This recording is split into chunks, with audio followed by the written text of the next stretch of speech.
सियासत में तीसरा मोर्चा तय करेगी कि अगली सरकार की दिशा निर्देश क्या होगी। क्या चंद्रशेखर आजाद के बिना महागठबंधन सत्ता के दरवाजे तक पहुंच जाएगा? और अब आप क्या सोचते हैं, अगर इस चुनावी समर में एक नया मोड़ सामने आ गया है?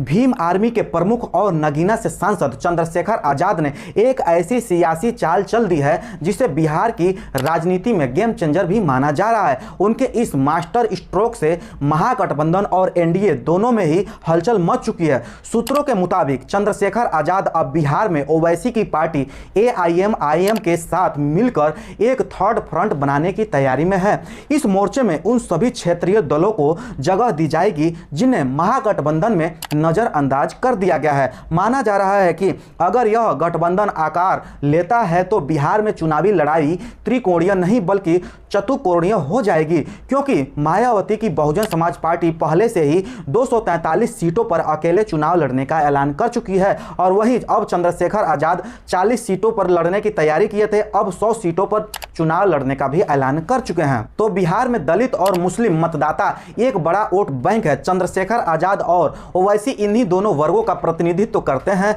जिन्हें महागठबंधन ने कथित तौर पर उन्हें नजरअंदाज कर दिया है। यही वजह है कि यह नया मोर्चा महागठबंधन के लिए गंभीर खतरा भी बनता जा रहा है।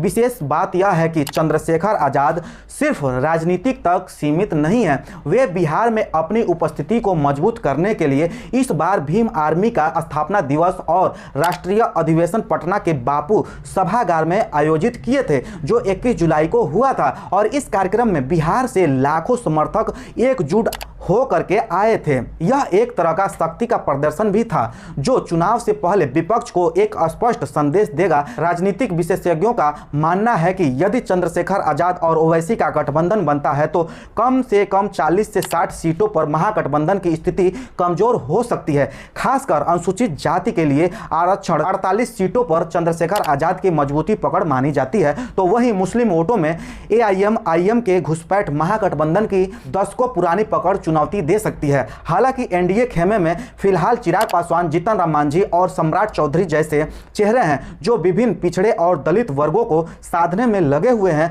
फिर भी चंद्रशेखर आजाद और ओवैसी की जुगलबंदी ताकत से मैदान में उतरती है तो एनडीए के लिए यह खेल आसान नहीं होगा। अब सवाल यह है कि क्या बिहार की सियासत में तीसरा मोर्चा तय करेगा कि अगली सरकार की दिशा निर्देश क्या होगा? चंद्रशेखर आजाद के बिना महागठबंधन सत्ता के दरवाजे तक पहुंच जाएगा?